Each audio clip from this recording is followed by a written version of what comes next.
The problem is you do see a lot of antisocial people succeed. Loneliness is as big a risk factor for ill health and death.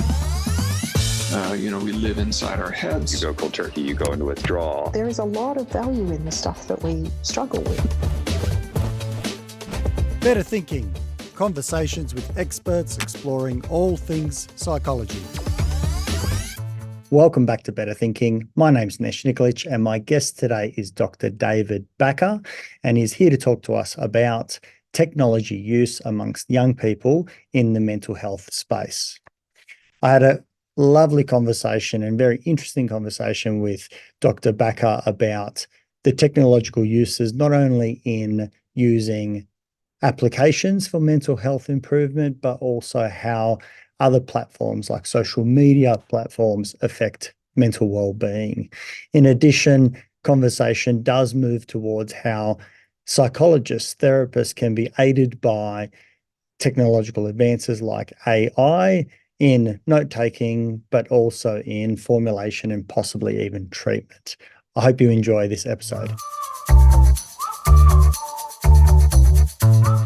David, a big thank you for coming onto the show today. I'm really excited to talk to you in particular around technology use around young people and mental health. And I know there's been some changes in not the legislation yet, I don't believe, but certainly some consideration around that here in Australia. So welcome to the conversation. Thanks, Nesh. I'm really excited and happy to be here. Maybe before we get started, you can maybe introduce yourself a little bit in terms of your background. I know that you've got, your own platform. It's a real exciting space to be able to deliver mental health services, ideas that branch up beyond just a one-on-one space. And I think it's something that is only going to expand more and more. So I'd love to hear about, a little bit of your background in this space and then kind of take from there. Yeah, absolutely. So I'm a clinical psychologist working currently down in Hobart in Tasmania. And when it comes to technology, my training at Monash University involved a big doctoral thesis on mental health apps. And so we built our own mental health app called MoodMission, and I was involved in the creation of another app called MoodPrism, which is another mental health app, but it's also very much a research tool. And so I've always been interested in helping people using technology, but also since starting my clinical work, more so in helping people with their use of technology. So MoodMission is a great tool to be able to help people learn new and better ways of coping with low moods and anxiety.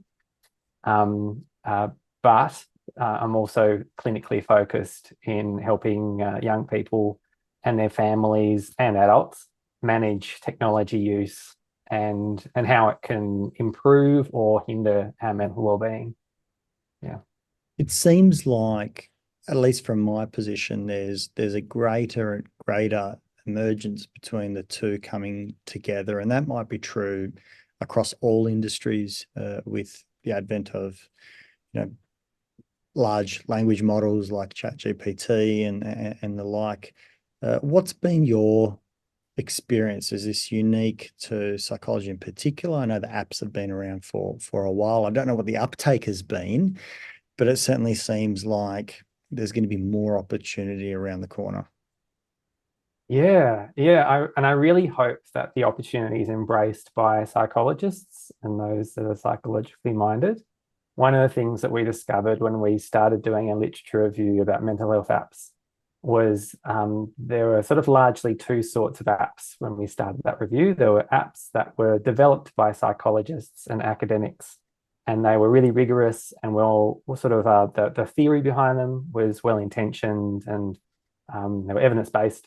But they were a bit clunky and they were hard to use. Maybe they didn't exist anymore because the grant funding had run out. So yeah, there were some difficulties there. And then the other sort of apps were these slick, shiny apps that were designed by companies to get engagement. And those apps, while they do have some mental health benefits as well, they're very much optimized towards getting someone to spend money and to use the app. as much as possible.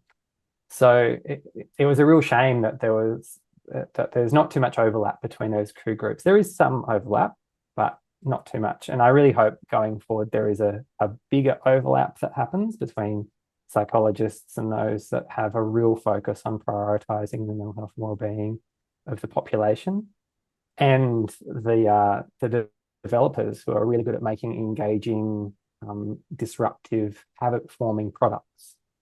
And that's not just in mental health apps, but I hope in all sorts of apps, of devices, of technology in general. I hope that there's more of a respect and understanding of how addictive things can be in not such a good way, and then an understanding as well of how we can train ourselves to use these devices and tools the best way possible. It's interesting because in both examples, whether it was the, let's call it clinician-led app building or the company-led app building, there was almost a commercial forcing function that I suppose became fairly prevalent in the design. The first one being that sometimes there wasn't enough funding for the psychologist to make it look really engaging and sparkly, so to speak.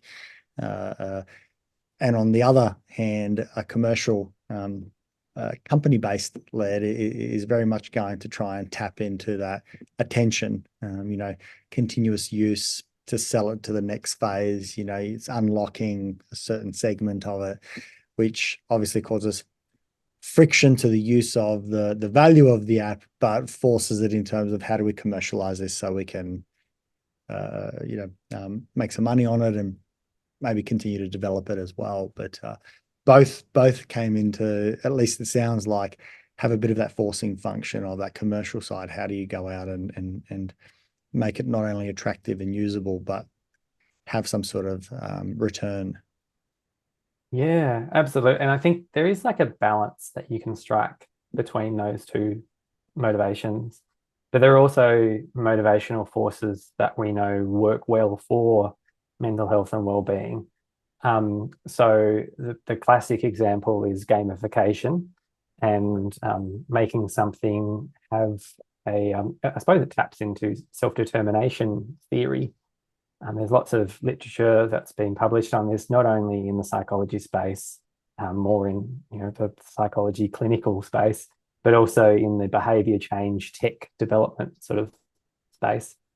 And with self-determination theory, you want to focus on mastery and achievement, and autonomy and control, and connectedness and belonging. They're like three factors that they look for in intrinsic motivation to do something.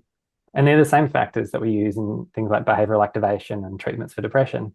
So, there are certainly ways that you can make apps that are engaging because you get a sense of mastery, because you get like a feel-good feeling of like, oh, I'm getting better at this thing.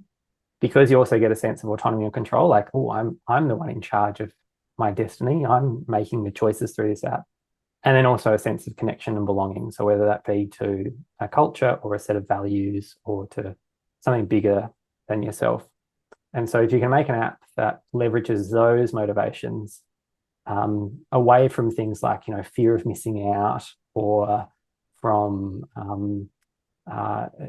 just trying to progress for progress's sake, rather than actually deriving any new skills from the app or anything like that, then you can get a double whammy of not only driving engagement for the app, but also deriving the mental health benefits of feeling like you're achieving something by using the app.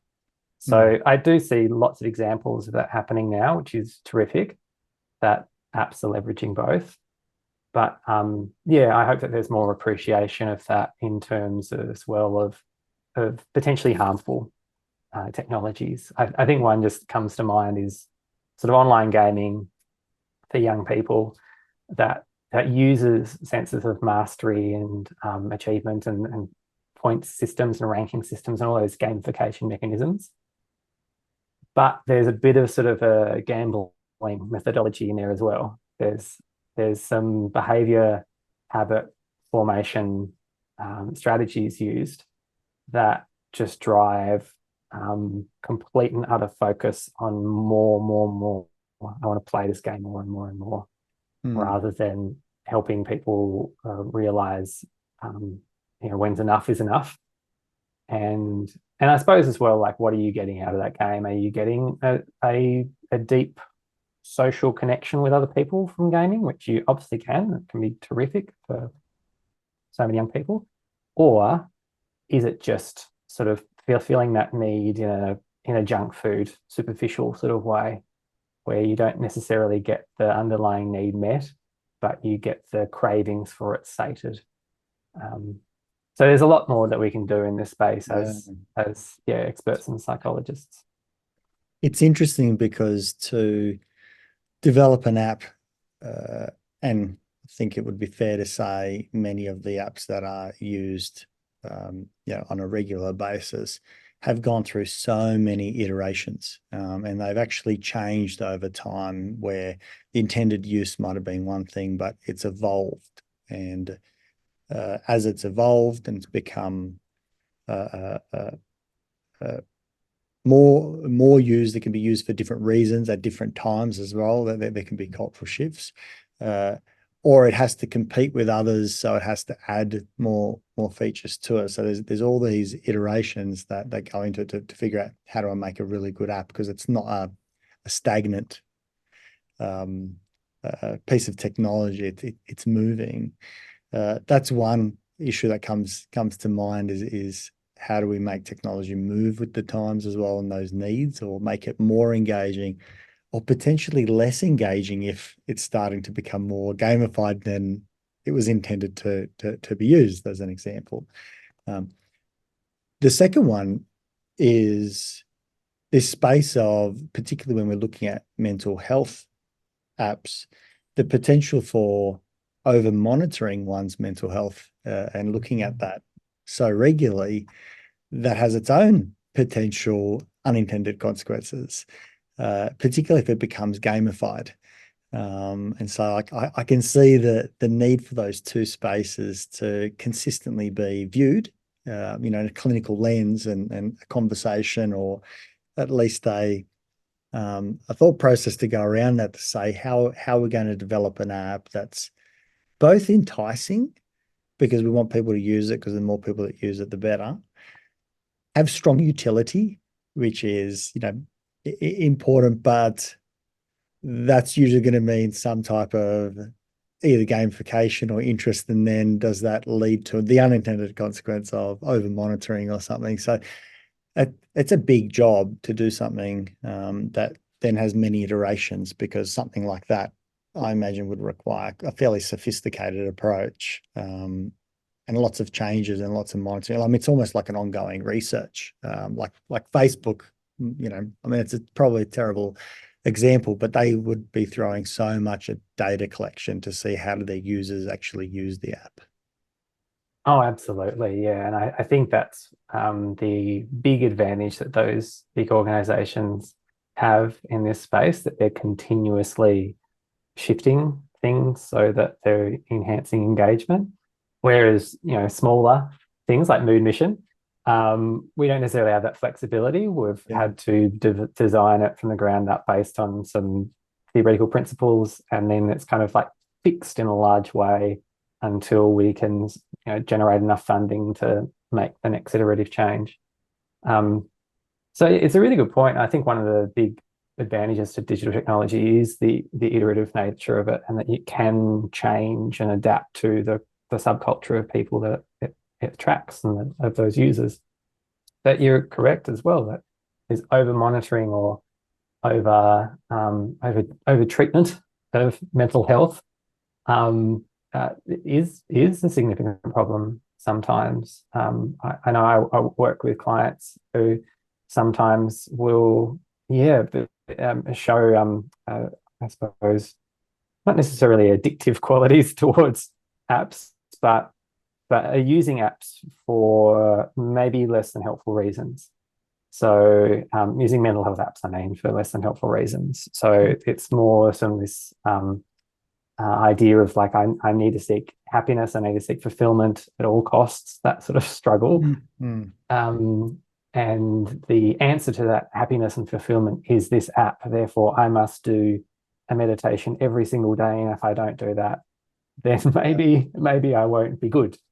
And that's really difficult to see and then to combat, because obviously that person has the motivation in the right place, but there's a fundamental misunderstanding there about how do you achieve happiness or how do you achieve well-being,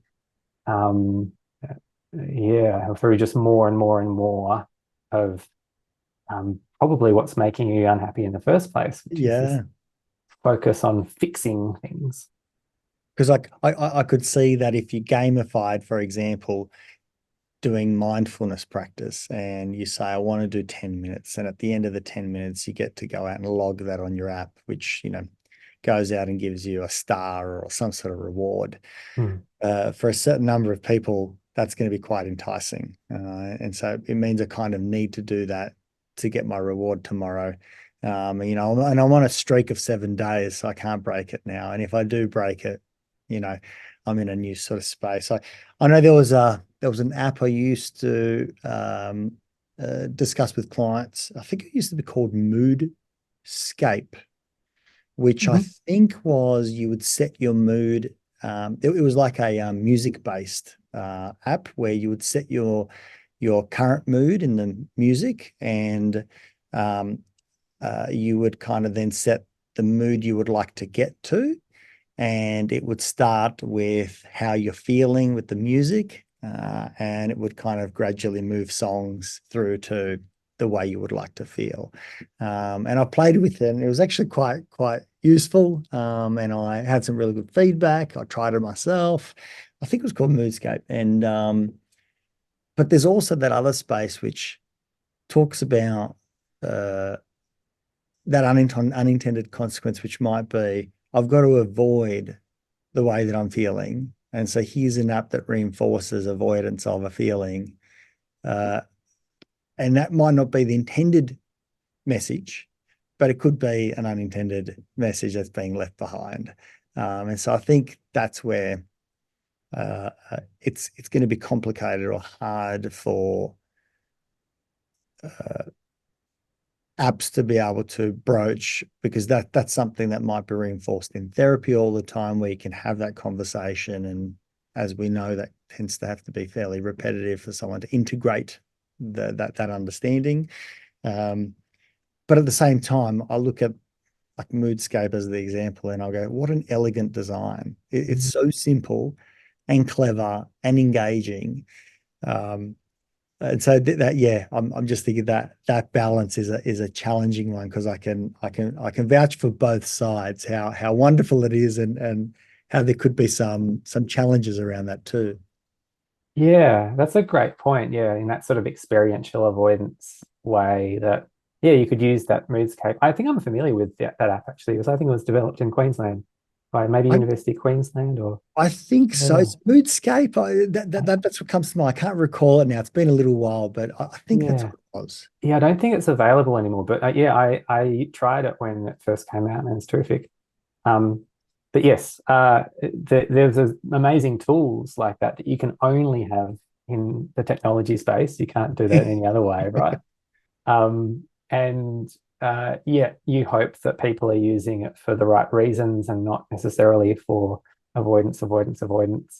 And I think app developers have a responsibility to build into their apps something that might be able to be able to catch that, and not necessarily say, well, you're obviously using this for the wrong reasons. Well, you're using this to try and avoid your experiences, and then trying to redirect someone to be like, no, that's what this whole thing's about. It's to be open to those experiences and accepting of those experiences rather than avoidant of them. I hope that's what MoodMission, the design, is as well, because we've tried to build lots and lots of tools into it. It's not just mindfulness, it's not just cognitive restructuring, it's not just one tool, but it gives the user choice. Basically, you go to it and you say how you feel, and then it says, well, try one of these 5 things. And those 5 things are drawn from a database of over 200 different evidence-based little strategies. And yeah, you go away, you try one of those 5 things, hopefully you feel better again, tell the app that you feel better, and it goes, great, I'm going to put that into my machine learning algorithm. And then the next time you have the same sort of problem, I might give you the same sort of yoga pose or the same sort of meditation or whatever it might be. So I hope through variety, you can circumnavigate that. You don't necessarily want to be going to it to get your fix of experiential avoidance every time. I hope that you can go to some of these apps and tools and learn a skill that then you generalize. Like one of the goals of MoodMission, which app developers and people in the business space don't like when it comes up, is I want people to be able to not need the app anymore at some point. They go, no, that's the whole point. The whole point is that we've got a product and you want people to need it. And it's like, yes, but it's the same thing with therapy, right? You don't want to need someone to keep coming back. You want them to learn skills, generalize them, and then go on their way and maybe check in once every now and then. So yeah, I hope that apps in this space can fulfill that skills development need. And in some sense, that's exactly how therapy works in the same way. We're not trying to develop dependency. And in actual fact, that's how good word of mouth comes. It's, go and see this psychologist because they help me. And, I think part of the question should be, are you still seeing them? And if so, for what reasons? Because that still could be valid that you're seeing them over extended period of time and it's valuable, but not for dependency reasons, but rather, that there's continued value, that there's still many supportive elements of that. But I think there is great value in not being required, not being needed. And that's where good therapy comes in. It kind of says, I don't want to see you for a month, which then leads to something beyond that, and that confidence builds. But it's really nice to have that safety net there, which can also be quite useful as well. No different to having parents around. If you've got a good relationship with them, it's great to have them around as a safety net. You feel secure and comfortable, whether it's a spouse, partner, sibling, parent, friends.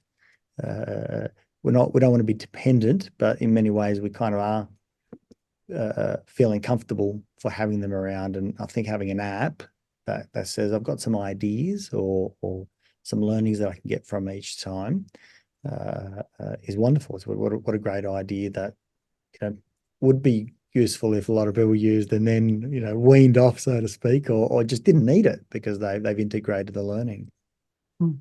Yeah, I really hope that can be the case. I hope as well that I suppose talking about parents, I hope that this understanding about these tools can be filtered through generations, because right now we have parents who are just discovering these things for the first time, and maybe their kids are discovering them before they do. Yes. And that's a real challenge, because for most of childhood development, or for most of human history, we've relied on this idea of wisdom being passed down through parents to their children. And how do you handle a social situation? How do you handle having your own bank account? You sort of learn all these skills from the older generations. And now all of a sudden there's just all of these games and technology-based tools, and no adults are saying, or some adults, not as many adults are saying, okay, this is how you use this, and this is how you manage the addictive qualities of it, and this is how you draw boundaries for yourself around it. This is how you know when you're using too much of it, when you're using it for the wrong reasons. I suppose the same thing like alcohol. We have alcohol is introduced, and the people who have a really healthy relationship with alcohol, usually it's been introduced in a very stable, emotionally intelligent way by older caregivers. And yeah, that's not really happening as much with games, and I hope that, or with technology in general. So I hope that parents and older generations can learn, and as we age through, as today's children become tomorrow's parents, hopefully they can be passing down some wisdom onto their children too. And maybe that is part of the reason why we have seen this, I suppose, slow emergence, but an emergence nonetheless, questioning platforms that young people have been engaged in for an extended period of time now. I think probably one of the most significant texts that I've seen is the book recently released by Jonathan Haidt, The Anxious Generation. I think is an absolutely brilliant book that highlights, that we've got research out there that has spoken about the actual genuine mental health problems that come with, regular use or even early use of particular, social media platforms. But in actual fact, goes beyond that. Also, playing games for boys in particular. There's a lot of opportunity loss that is occurring that I think is fundamental for young people to learn. Like, if you're on a game and you're not socializing and you times that by an hour and a half a day, that's a huge volume of, wiring opportunity that our, ancestors have had and we haven't. And yeah, it's showing up in data that we're not doing nearly as well on a mental health basis, and it's pointing somewhat in that direction towards social media, games. They're sucking up so much time, and not to mention all the problems with, social media, and now we're starting to hear, which absolutely has surprised me, the Australian government starting to consider or put on the table a conversation around putting in a ban, I think was the language used, around accessing certain websites or platforms before, and I think they were talking about somewhere between 16 and 14 years of age. And I've only just returned from extended holiday, so that was a big surprise for me. I don't know if that conversation's been going on for a little while or kind of since I landed. But that is a huge step forward to at least considering that there's this technological revolution that is kind of engulfing our children, and we need to think about what are the repercussions, and that there's evidence out there suggesting that it's got more harm than it has good, at least is how I'm reading it. Yeah. I hope that the same sort of thing that even just talk about this ban communicates to parents that, this is something that you should really be thinking long and hard about. I think a lot of parents do. I think a lot of parents are very considerate towards this. But then, of course, there's a social contagion phenomenon where, but all of my friends have Snapchat. Why won't you let me get it? Or so we often have to be pulled towards a boundary that's quite, it's at some sort of compromise. So I think having a national conversation about, well, what age do we think is appropriate for these platforms, I think is great. It's not necessarily the entire answer though, because just like alcohol or any sort of addictive, potentially addictive behaviour, it needs to be, we need to develop skills in it. So if this is a step in the right direction towards us acknowledging that, okay, well, people need a certain skill before they just are let loose in this space, then great. I think there's obviously some parts of the curriculum that are now geared a little bit more towards it, but just like many other things in life, it happens. Like you need to learn these practically things over time. You can't just learn them at school. So I hope it opens more conversations. I hope it doesn't necessarily end up closing conversations or closing communication around it. That's my hope, at least, for this. Have you read The Anxious Generation? Have you read it? Have you heard about it? Have you seen sort of any material around it? Yeah, it's on my shelf. Oh, And I'm currently reading Unique by Jodie Rogers, which is about autism, which is a terrific book as well. But yes, I've listened to a lot of Jonathan Haidt's, and I have a lot of time for his ideas. And from what I understand, this book covers a lot of great research in that space. And I think that the way you described it as this opportunity being lost is a really important point too. If people are, if kids and if teenagers are on games, great, they're learning certain things, they're gaining certain things, but what else are they losing? Yeah. And that broadens across not just games, but all sorts of technology and all sorts of ways that our culture is changing. Yeah, and that's what I really liked about the book, and certainly that opportunity loss is not my that's not my insight. That also comes from the book. I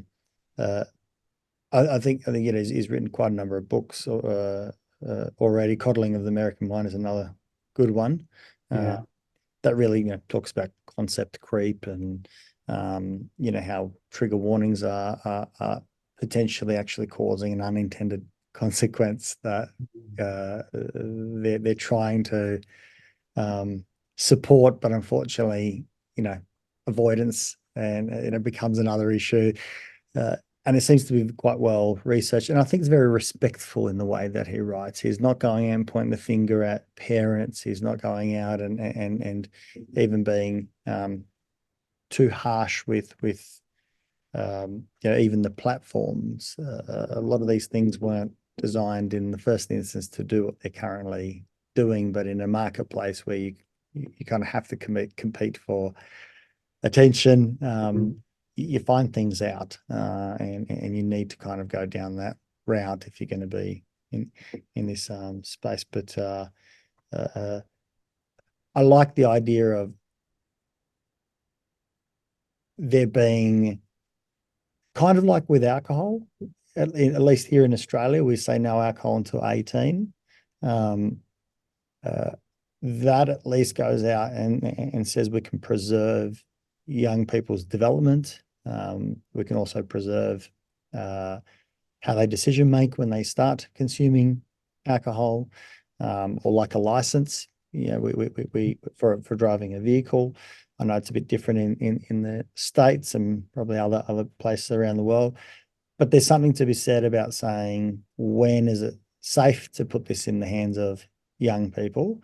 And it seems like, one little thing like opportunity loss is immense. Now we could question that as well. If if a child says, I'm absolutely obsessed with playing tennis, or I'm absolutely obsessed with playing soccer, there could be opportunity lost there as well. And so they're in individual based considerations.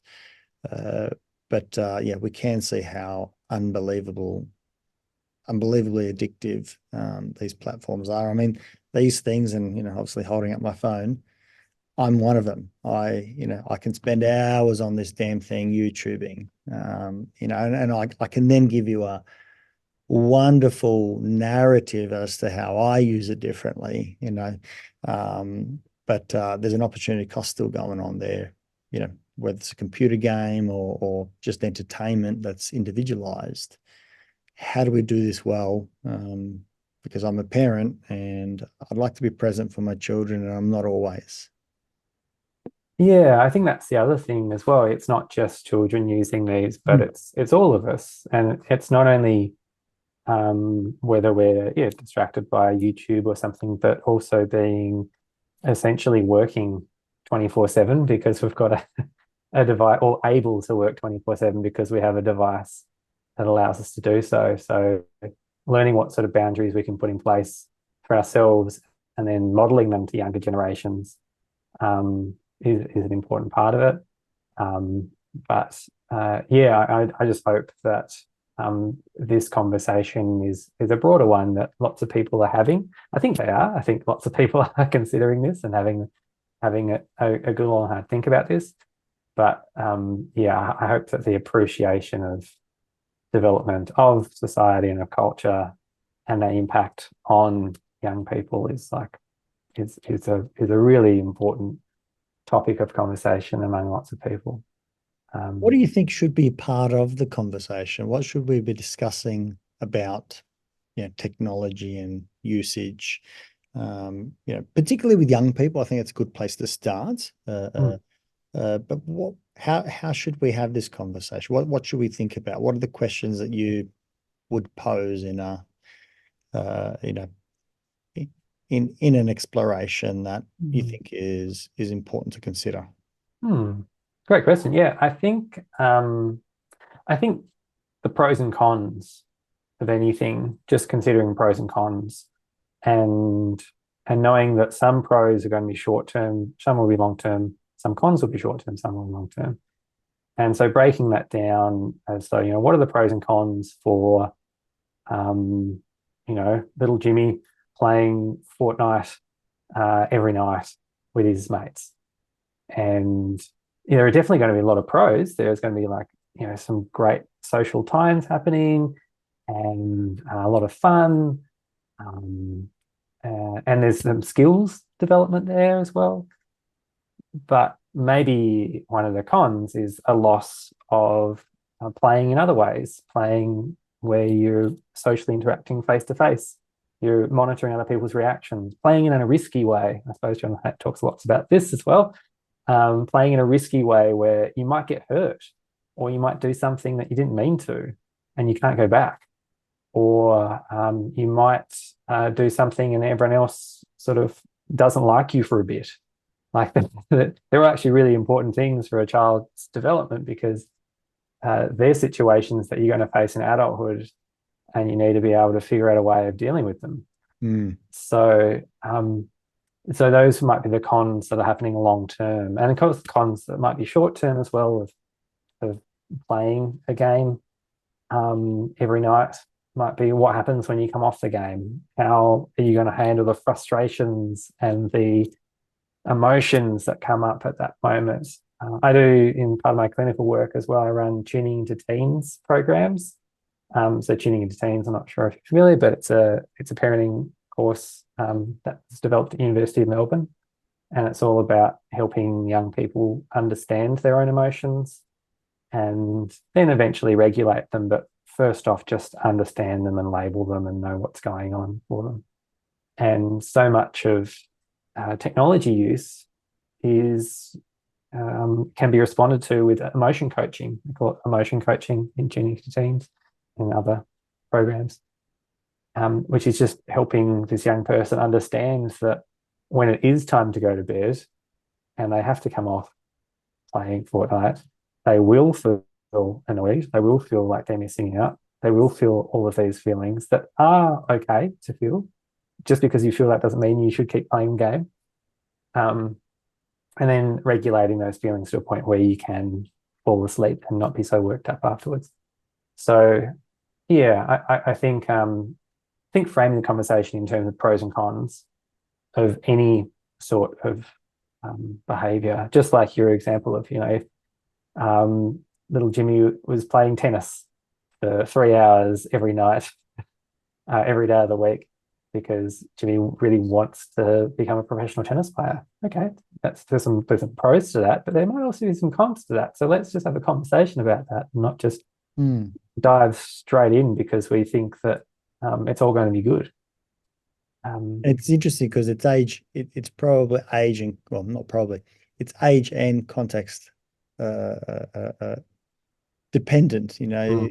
I think that most kids at some point who are heavily involved in sport eventually get to a bit of a crossroads, which is really about either the social space crossroads of, do I go out and continue training or competing, or do I want to be engaged in the, what's occurring socially, parties, events, catch-ups, and am I being left behind? Or there's another one a little bit further down the track, which probably says, is this turning into an actual job, a career, something that's sustainable? Because it is requiring that volume of time. Or is it not? And I have to, start to pivot. And maybe the fortunate ones means your sport becomes your job, or maybe unfortunate. I don't know. I shouldn't speak for athletes, but it tends to have that crossroads, and so there's a natural crossroads that comes in, and similarly, having a conversation about how's it used, when's it used, what the levels of usage, and this is why I think having a national conversation around, what is the time, is a good and interesting first point, before we obviously legislate anything, that we bring in psychologists as maybe one voice, but certainly parents should be another really strong voice as well. They know what's going on for their children as well. Educators, other health professionals. I think we've all got a big stake in it, but I like the idea of a conversation, and even I like your idea of pros and cons, long-term, short-term, and looking at each of the different platforms, not because we want to say yes to one and no to another, but just to be curious. Like, when we look at it, something like, TikTok, I hear is very popular. I haven't used it myself. Having said that, I believe YouTube have done the exact same thing with a thing called Shorts, which is just, little dopamine droplets of something really engaging in a real short period of time, and then you feel awful half an hour later when you said, I've just wasted my time. I've got nothing out of this. Even the entertainment wasn't great. There's nothing to come back for. You don't say, oh, this wonderful thing, it was so insightful. It's a small little giggle at best, or even if it's a big giggle, but you can't just multiply that for half an hour over and over. It just doesn't work that way. And so you can see so much wasted, yet highly addictive. It's incredible. And just, I think, to have curiosity to look at it and go, that's interesting. Look how I am using this, and when do I use it? And why is that compelling versus something else, and so on. It's quite fascinating. Yeah, and you can learn a lot about yourself. And sorry if you can hear dogs. You can learn. Can you hear dogs? No, it's not great. That's okay. That's good. You can learn a lot about yourself and about the way that humans work, about psychology, just by considering what you're drawn towards without a conscious thought. So yeah, TikTok, like being constantly scrolling for the next dopamine hit. Of course, there's lots and lots of great stuff that's come out of TikTok with awareness around things like ADHD. There's a lot of content that's been produced on TikTok that has helped a lot of people realize that maybe they can be helped in their executive functioning. However, I suppose there is the other side, where if you use TikTok for long enough, it almost feels like you have ADHD, because because your attention is just narrowed onto this thing which has been optimized by thousands of software engineers and heaps of data to be an attention anchor, to be an attention vortex. Like that's the design of this app. So of course you're going to feel like you have no attentional ability anymore. And there's also some great work and great writing by Johann Hari. I don't know if you know Johann Hari. Stolen Focus, is it? Yes. Is it? Yeah. Which is a terrific book. Fantastic book. Yeah, which is, I suppose, covers that idea that our attention has been changed over time by technology, and we no longer, just the idea of going for a walk without listening to something, or sitting and waiting for the doctor without being able to check your emails. Just the idea of that can be unbearable for some people, which it goes to show that throughout all of human history, like we have been bored for a lot of the time. And that's a good thing, like having time to think, having time to slowly process ideas. To That's rest. to rest, exactly. It's so important. And yet here we are with just a barrage of things for us to focus our attention on. Of course, that's going to do something to our brains, but also to our minds. You know what's jumped out at me, David? Sorry jumping in, but I just thought to myself, this isn't just these platforms that are in on this. I'm gonna call it a game, just for lack of a better word. But the content creators are inadvertently in on it as well, because if they're going to be part of the platform, the only way you're going to go out and rank is once again finding the absolute optimal engagement levels. And that means that they are also, it's not just the algorithm, the creators optimizing, whether it's that, the thumbnail or, the clickbait titles or the actual content. Let's go for a greater extreme. Let's say something that's a bit wilder. Let's become more generalized in the statements that we make, like everybody. There's so much that we are having to lean into if you're a content creator, rather than just good content. You have to make it entertaining. You have to make it engaging to be heard. The noise is just so loud. And unfortunately, the car crash is much louder than the content in many cases, at least.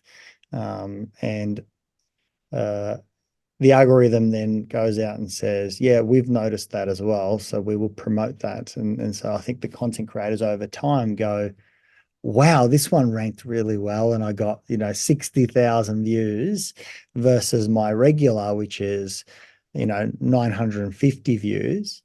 Geez, I wonder what I'm going to repeat next time. Get more, a little bit more crazy, or be a bit more outlandish, or say something a little bit more wild. Whatever it might be that each creator, and probably in each segment, in each topic, it'll have its own nuances as to why people are gravitating to it.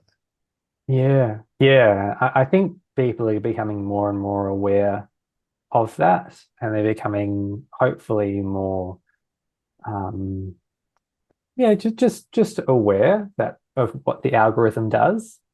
It doesn't necessarily stop it from optimizing in that direction and from amplifying the most extreme posts on a platform. But it also is why I am such a fan of forums and platforms like this, like an extended conversation where you don't have to worry about engagement or optimizing things in a detrimental way. You can just have an open conversation and explore ideas deeply, which is ultimately what I hope lots of people are doing on this topic, and not just having these extreme black and white sort of ideas being thrust at you in tiny little chunks. Maybe this is also the evolution, right? You swing from one end to the other. Long form is becoming more and more popular. Maybe not, but certainly looks like that in how television is coming down. With these small little bite-sized 4-minute statements or something, and then we run to a new commercial. Books are obviously very much long form, and they haven't really gone out of fashion, but maybe we're gravitating to them as well a little bit. There's an opportunity for research to be questioned a whole lot more these days, and we know about the crises in replication crises in the humanities, and psychology is one of those, which I think doesn't have a great record for replication. So maybe this is part of the evolution of this conversation that we're having today, or this national conversation that's being put on the table, is positive, and not to alienate, because I think Facebook is a great example of, there's no way in the world that the intended use was formulated by this one young man back in the day saying, you know what I'm going to do? I'm going to make them one of the biggest empires in the world. No way. Hoping that few people use it, and maybe there's some use case and it's interesting or whatever it might be. Not a global phenomena that is unbelievable and sucks up huge amounts of data and so on. But certainly right time, right place, and that was going to happen no matter what. There's always going to be, technological change, I think, always has some big shifts that we can't see. And AI is just around the corner, which I think psychology is going to really have to wrestle with, because I can definitely see these, psychology. I'm going to call it a psychologist bot for the purpose of this conversation, because that's right down its alley. I think it's going to be able to do that quite soon. Yeah, well, I've started using AI generated notes as well, using a platform for healthcare professionals. I started literally this morning. Wow. So I've had 3 appointments and I've used it, and it's phenomenal. It is, isn't it? Which is scary. So I've been using it for 3 weeks. And what are you using? It's called Heidi. Oh, I'm using Heidi as well. Oh, great. Yeah, cool. Yeah. It's amazing. It is. And I've had sessions where I haven't said things like cognitive restructuring or behavioral activation, or I haven't used like therapy language, and yet it has been able to tell, and it said what, the intervention was cognitive restructuring. And I sometimes think, that if we reverse engineer that, an AI model kind of knows how to do cognitive restructuring, kind of knows how to do therapy. So I hope that, but I really hope that we can, as psychologists, leverage this to our advantage, not only with notes, but I like the analogies of cyborg chess players. Have you heard of that idea? No. The idea is that, back in the day, they had obviously chess tournaments, and then when computers got good enough, like Deep Blue, they had tournaments where, they had Gary Kasparov versus Deep Blue, and I think Deep Blue won, didn't it? Yeah. So, I think it lost a few times, and they did another version, and then it ended up winning. I think it was 3-1 or 2-1. There was a draw on one occasion, or maybe he'd even won, but that was the cusp of it could actually beat Gary. That was a huge leap in advancement. That was unheard of, or never expected. No, exactly. And then I think after that point, they had more chess tournaments, but they realized that the ultimate team is a human and a computer.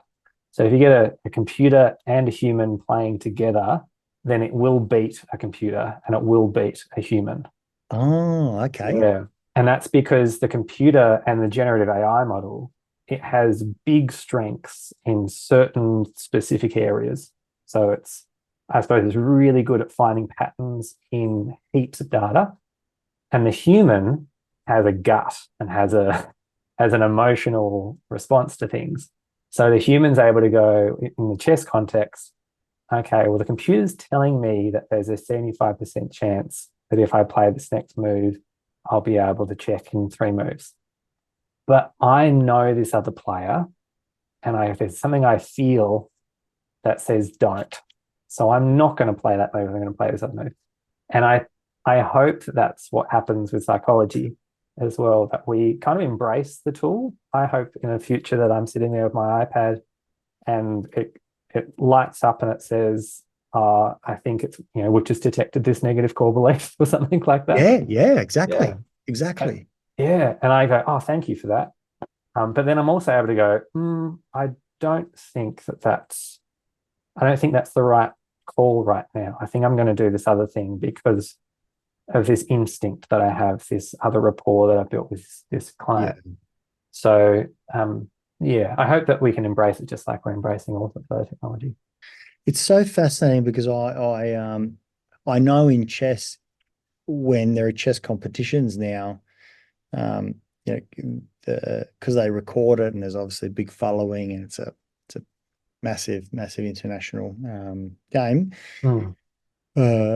The way that they often show it is they show what the AI suggests should be the next move. Oh, really? Yeah, cool. And so all the viewers get to go out and say, AI is saying it should be, C6.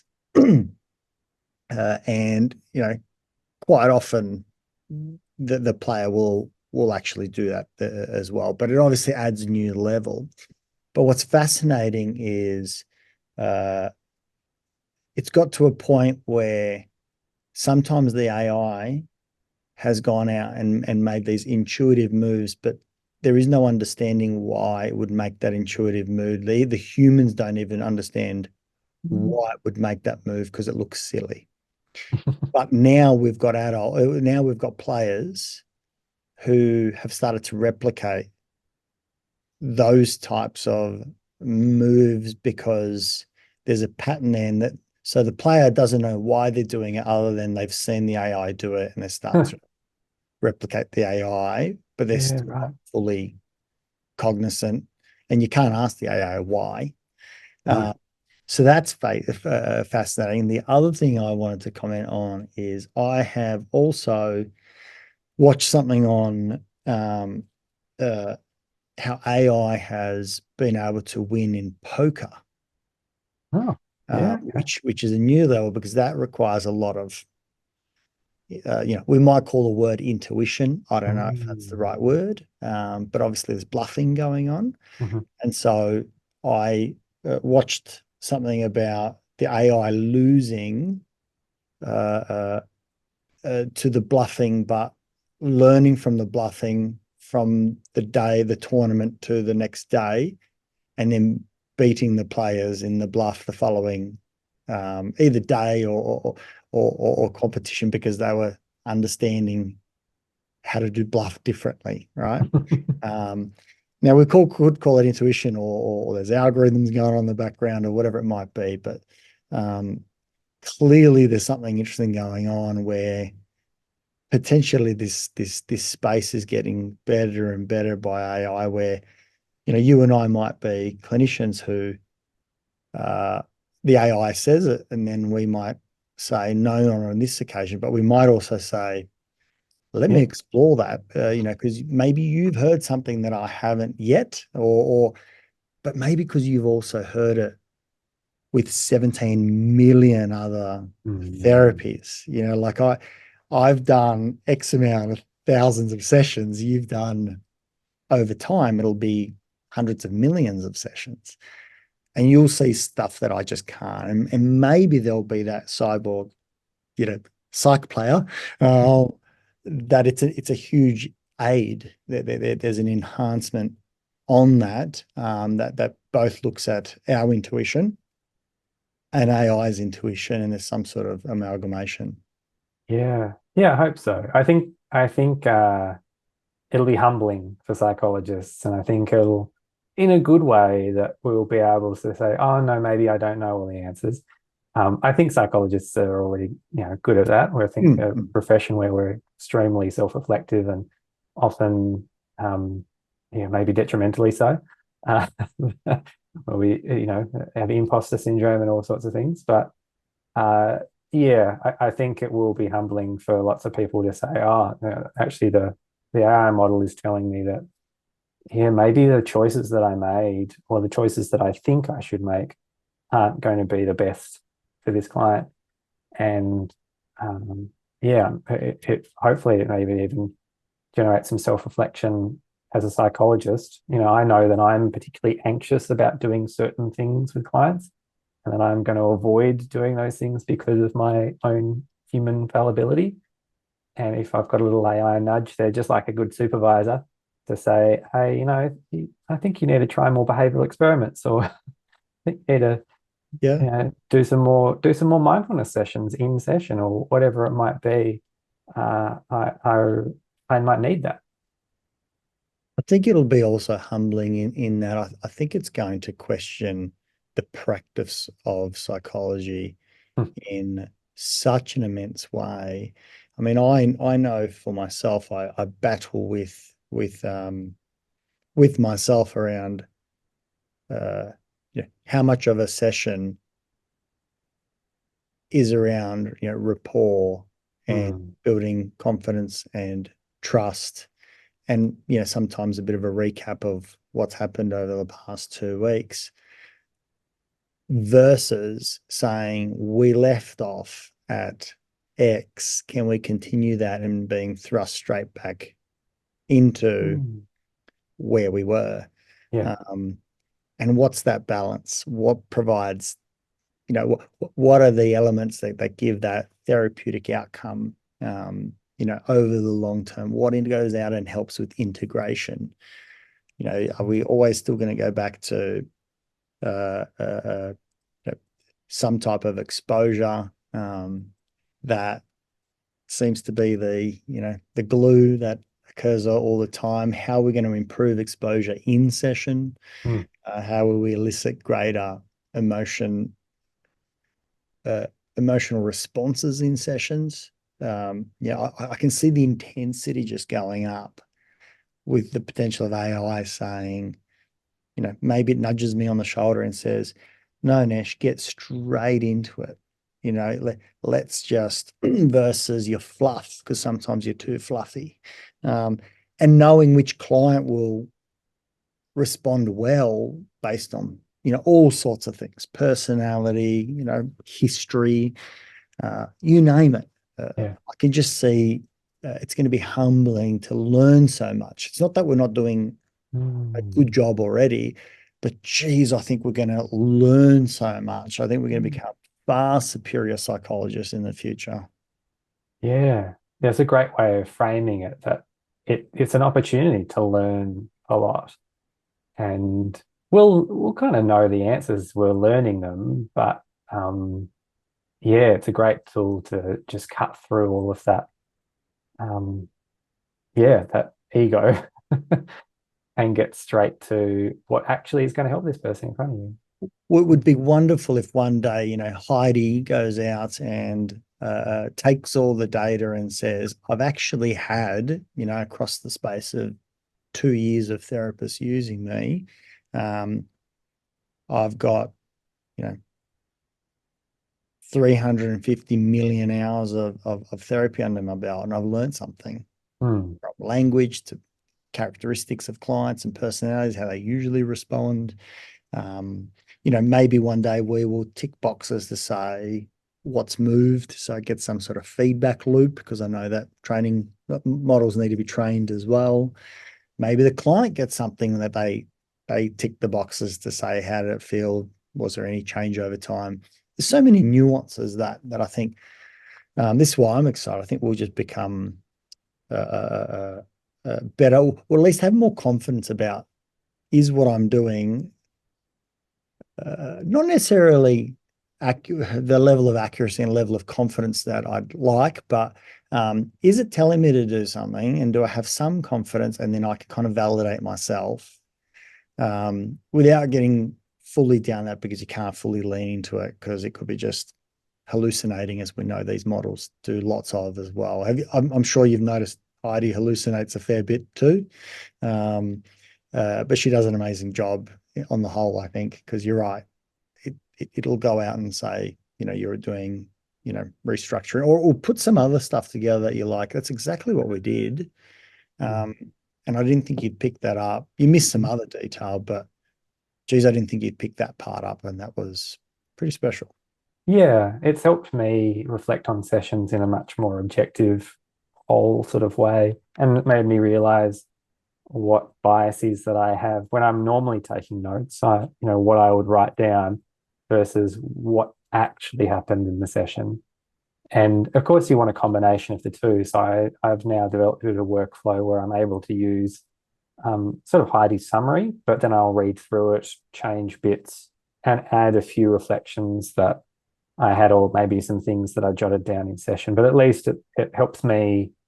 At the end of the day, I'm doing more of what I think is actually going to help the client in the session, which is me being present and focused and listening and less preoccupied with writing things down. So I suppose that's another angle, that it's not necessarily at this point, it's not helping us make clinical decisions. That might come further down the track, but it's just helping us be more present and do more of what you actually want to do in that 50-minute window. I've felt the same. I'm only 3 sessions in, as I mentioned, but I felt by the third one I was more present, because I was confident that it would take the notes. I was still testing, will it actually take the notes? Because usually I'll take notes as I go along, yeah,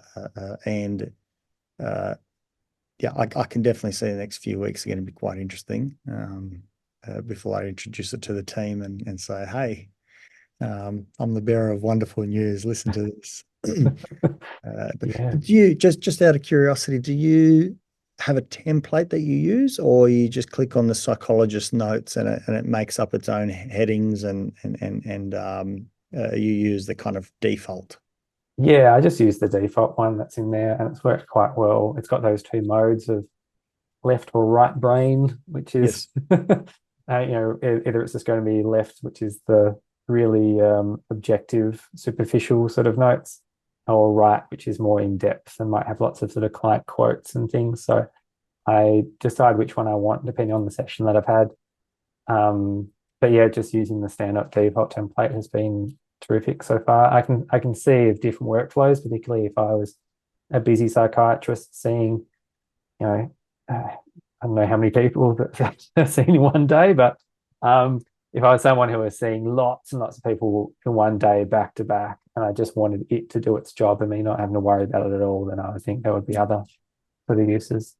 Yeah, it's exciting. There's also the possibility, which I haven't tried yet, but potentially just dictating into it my summary, and then it produces something from that as well, because it produces it so fast.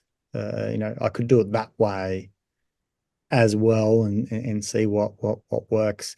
The other thing is I've found that the detailed response from Heidi is better than the I'm not sure what they call the other one. It's Goldilocks, I think it is. I think the detailed, at least for me, has seemed like a better balance between getting more of the content from the session rather than the factual items. Hasn't kind of explained as much as I would have detailed myself personally. But that's the beautiful thing. You can go detailed, extra detailed, or kind of like dot point type scenario. It's pretty amazing, and clearly it's already showing our practice. We often talk about the technology for our clients. This is technology for the psych, which we haven't had technological change in psychology. It doesn't feel like in my career very much at all. No. There are things on the fringe, like, or another part of my practice is technology-based, is outcome monitoring and using NovoPsych. Yes, that's amazing. Yep. Yeah, to be able to collect those psychometrics. And I suppose it's pretty similar to what you would do if you didn't have the technology there to score it and do it all for you. But it's such a powerful tool to be able to administer those questionnaires. And in the next session, very collaboratively being like, hey, so, your depression scores come right down since the last time you did this 2 months ago. So, why do you think that is? And provide that hope back to that person, being like, hey, it's working. Whatever you're doing is helping. Not only are you feeling better, but objectively, according to this, things are getting better for you. So there are lots of And I suppose that could be one way of collecting data as well. I've been a advisor for a few organisations like that. One that comes to mind is Limbic in the UK. So they, in the sort of the chatbot space, they're going a bit into AI as well, but they're kind of they're kind of a one-stop shop for, you start seeing a therapist and they, through a chatbot, organise all of the intake paperwork and then do some psychometrics as well. And then while you're undergoing therapy, it can be like a between session homework monitoring tool. And then after therapy, it can be like the mental health app that keeps you reminded of the skills that you learned. And so that sort of platform is going to collect a lot of data. It was developed to collect data for the Improving Access to Psychological Therapies program in the UK. I'm not sure if you're aware of that, but it's kind of like our Medicare, except the only way that you can get funding is by collecting psychometric data on clients and then providing it back to IAPT. So it's a big incentive to collect a lot of comprehensive outcome data. And there's kind of an incentive then as well to collect the right sorts of measures and to diagnose people correctly, which is not something that happens in Medicare as much. But, you know, if someone has social anxiety disorder, then we need to provide that diagnosis. So then we end up using the correct psychometric outcome tools and measuring at the right time points over time, and then the funding is applied. So there's a lot of data being collected in that program in the UK, and that'll be exciting to see what they can make out of that in some of these models. I can also see the evidence-based models, being shaped by AI as well, which could dramatically change how we do things as well, because, we'll be able to monitor how good our work is. And, all of us, it's not only just psychologists, I think all health professionals are highly motivated to be helping as much as they humanly can. If I find a better way that I can find a better improvement for my clients, the truth is,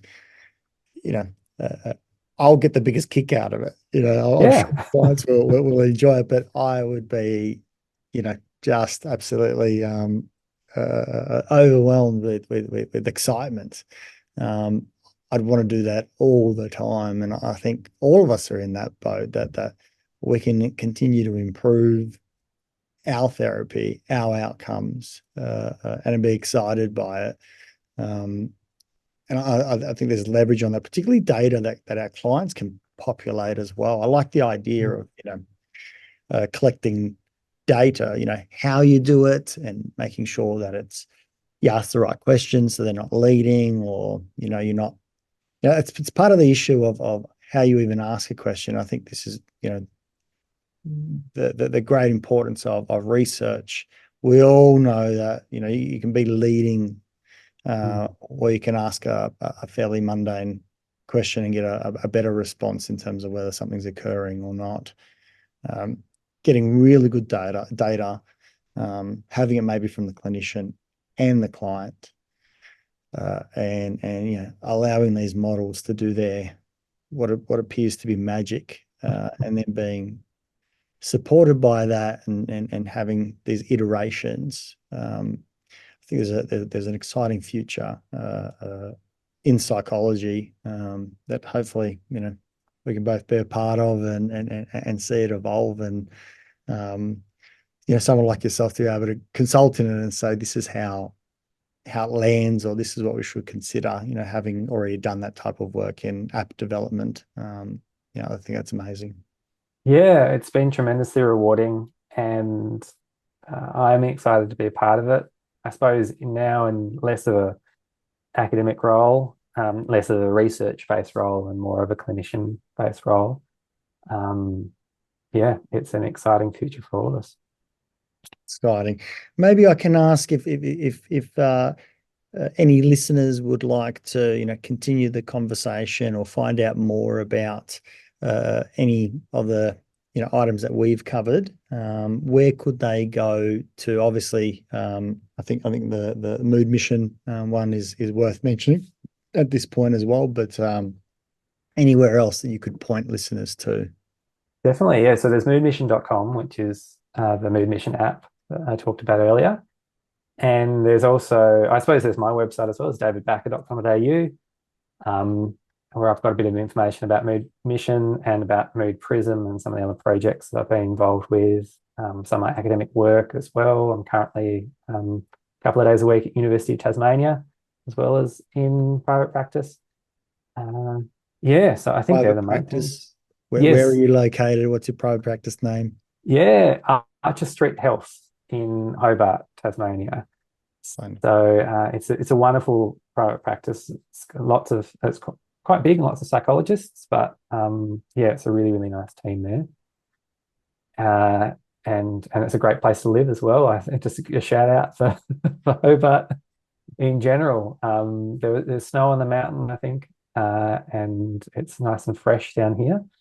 But yeah, so I think if anyone wants to connect around these sorts of ideas, I'd be really happy to.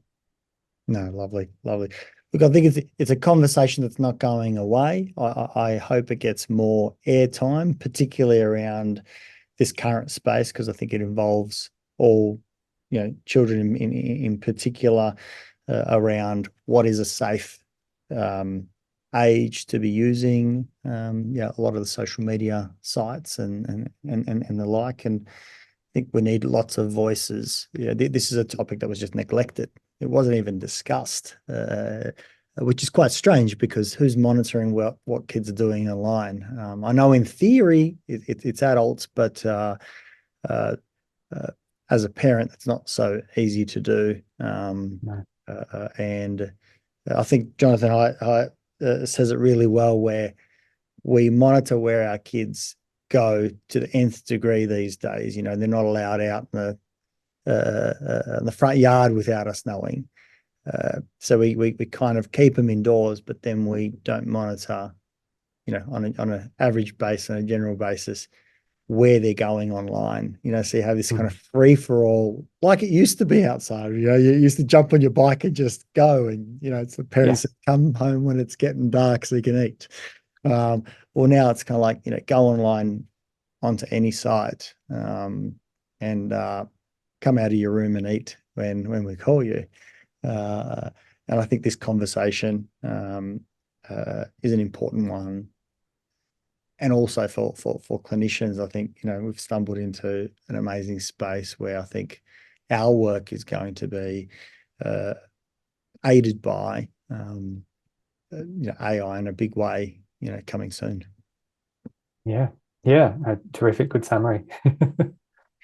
Thanks, David. I really appreciate your time, and keep up the work. And I'd love to hear your voice as this sort of space goes on. I can hear your passion about how these things should be developed, and being able to consider both intended and unintended, and what's the right level of engagement. I think we need good psychs on the front line advocating. So please do so. And it's been a great conversation. Thank you.